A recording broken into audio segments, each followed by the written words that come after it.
Bangladesh India match মানেই যেন বাড়তি কিছু, সেটা ক্রিকেট হোক, ফুটবল হোক কিংবা যে কোনো ডিসিপ্লিনে। তবে সাম্প্রতিক সময়ে মেয়েদের সাফ চ্যাম্পিয়নশিপে দ্বৈরথটা যেন আরও বেশি জমেছে। কেননা গত দুটো আসরেই বাংলাদেশের কাছে নাস্তানাবুদ হয়েছে ইন্ডিয়ার মেয়েরা।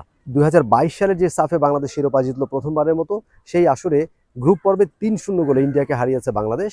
এবং 2024 সালে আবারও বাংলাদেশের মেয়েরা সাফের চ্যাম্পিয়ন হয় শিরোপা জেতে। সেই আসরেও ইন্ডিয়াকে গ্রুপ পর্বে নাস্তানাবুদ করেছে, 3-1 গোলে ইন্ডিয়াকে হারিয়েছে। এবং এরপর থেকে ইন্ডিয়া যেন বেশ তেতে আছে যে বাংলাদেশকে হারাতেই হবে, সেটা যে কোনো মূল্য হোক, যেভাবেই হোক। আর এবার সেই সুযোগটা ইন্ডিয়া পেয়ে গেছে তাদের ঘরের মাঠে। চেনা কন্ডিশন, ঘরের মাঠের সমর্থকদের যে সমর্থন, সব কিছুকে কাজে লাগাতে চায় টিম ইন্ডিয়া। এবং কতখানি তারা মুখিয়ে আছে বাংলাদেশকে হারাতে, যেন বাংলাদেশকে হারাতে পারলে সেটাই তাদের জন্য সবচেয়ে বড় প্রাপ্তি। এই বিষয়গুলো একেবারে পরিষ্কার যখন তাদের কোচ কথা বলেছেন, এবং পরিষ্কারভাবেই বলেছেন যে আসলে হোমে খেলা, সেক্ষেত্রে আসলে বাংলাদেশকে তারা হারাতে চায়। এবং বাংলাদেশের সাথে জিততে কতটা তারা আসলে আকাঙ্ক্ষিত বা কতটা তীব্র আকাঙ্ক্ষা তাদের মধ্যে বিরাজ করছে, সেটা কিন্তু একেবারে পরিষ্কার কোচের কথায়। লাইভ বয় কিনে কল দাও টোল ফ্রি নম্বরে, আর এক নিঃশ্বাসে গোল বলে জিতে নাও ফিফা বিশ্বকাপ 2026 এক্সক্লুসিভ পুরস্কার। I think, to be honest with you, I think both the team shouldn't take pressure.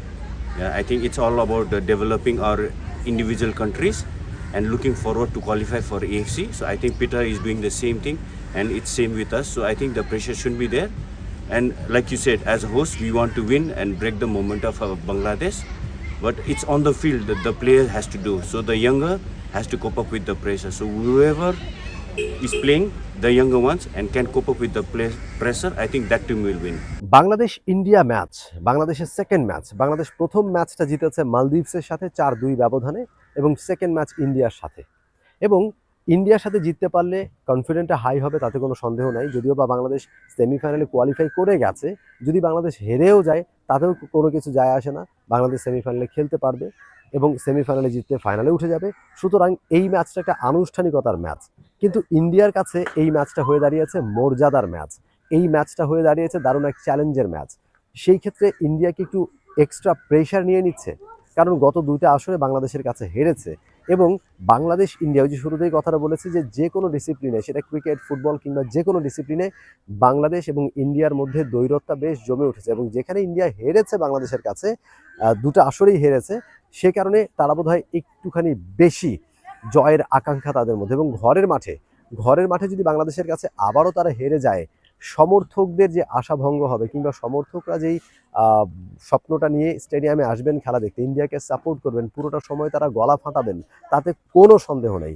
কিন্তু যদি ইন্ডিয়া হেরে যায় বাংলাদেশের কাছে, বাংলাদেশ হারলে খুব একটা ক্ষতি হবে না। ওই যে বলেছি যে বাংলাদেশ কিন্তু সেমিফাইনাল কোয়ালিফাই করেছে, কিন্তু ঘরের মাঠে ইন্ডিয়া যদি হেরে যায়, গত দুটো আসরেও হেরেছে, সেটা অবশ্য নেপালে অনুষ্ঠিত হয়েছে সেই ম্যাচ, সেই দুটো আসর।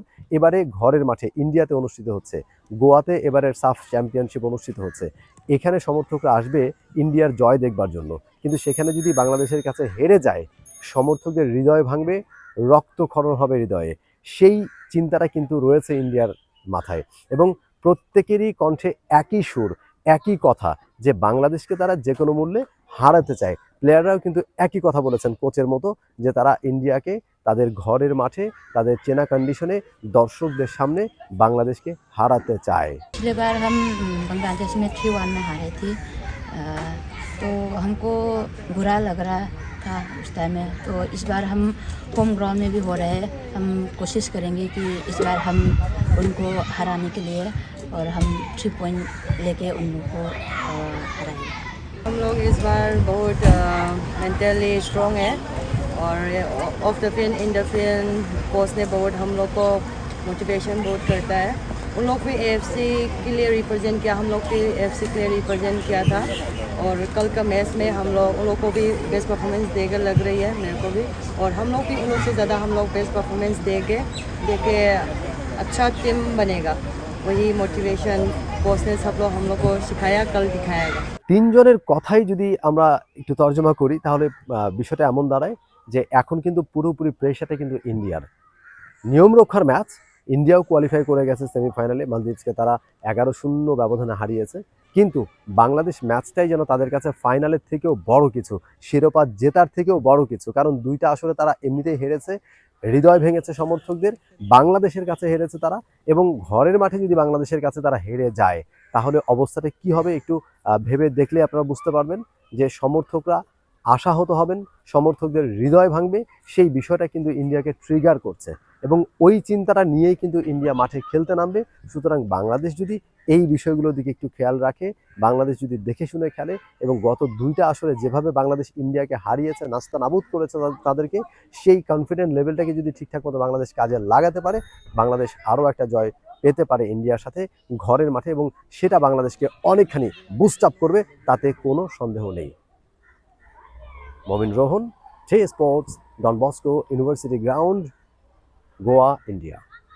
For more updates, subscribe to our YouTube channel and click on the bell icon. Follow us on Facebook and Instagram. Download T-Sports app to enjoy exciting games and highlights. Visit tsports.com.